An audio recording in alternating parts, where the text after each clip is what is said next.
नमस्कार जय जगन्नाथ मु जयश्री आपण मानक स्वागत करुच्ची आज वीडियो को।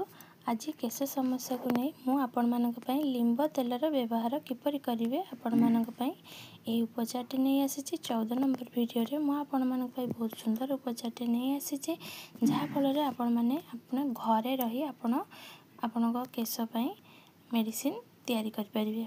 आसंतु जानिबा आपण माने लिंब पत्र एवं फल किछि जोगाड़ करने को पड़ो। लिंब पत्र सहित 2-4टी फल आपण माने जदि नड़िया तेल रे पाक करी सही तेल को आपण माने केशरे व्यवहार करेंगे ताहले आपणक केशर बहुत प्रकार समस्या दूर हेबो।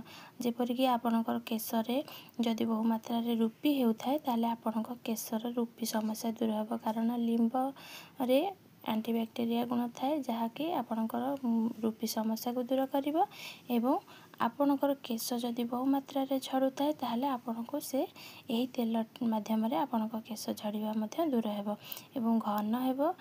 केश घन हेबा सहित लंबा मध्य हेबो। आपण केशर बहु प्रकार समस्या दूर हेबो।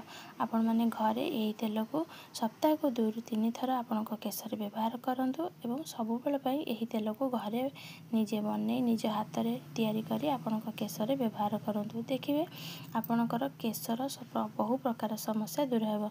आपण माने मोर वीडियो को एपरि भाबरे देखंतु एवं आपनको जोटा भल लागुची जो उपचार